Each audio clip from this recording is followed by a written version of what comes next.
Today I did a search on the New York State Law Reporting Bureau's website with my own name to see decisions in which I participated.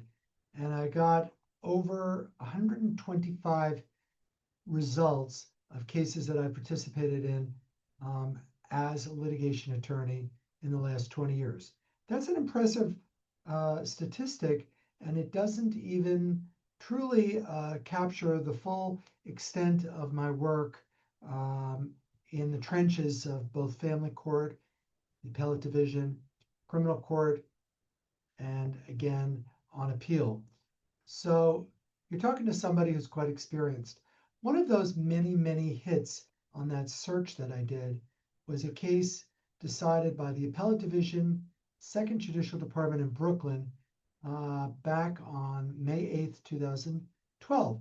Please reach out to me by email, text, or phone if you want the exact citation.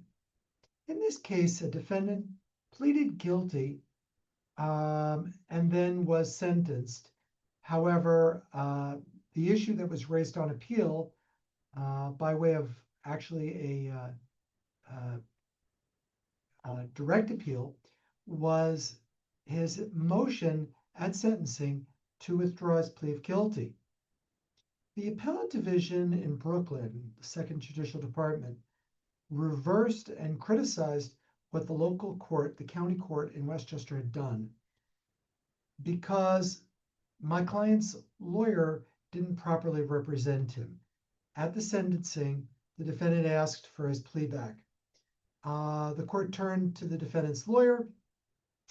The lawyer informed the county court that she felt uncomfortable representing the defendant at sentencing. However, she said frankly that she could not see any legal ground for the defendant to withdraw his previous plea of guilty. That was improper because the attorney had not been relieved and was making herself a witness against her own client. And in addition, she was taking a position adverse to her own client. So the appellate division found in this case that county court should have assigned a different attorney to the defendant before determining that motion to withdraw his plea of guilty. What the court did was also unusual in that they held the appeal in abeyance pending receipt of a report from the county court as to the merits of the defendant's motion to withdraw his plea of guilty, and they decided no other issues in this decision. So this case maybe is not the most famous decision you'll ever find at the New York State Law Reporting Bureau, but it was a success in that I persuaded the appellate division that my client had suffered from ineffective assistance of counsel at his sentencing. If you want to learn more about my work, my career, or how I could help you and your family, you need to give me a call. The phone number's on our website. Thank you.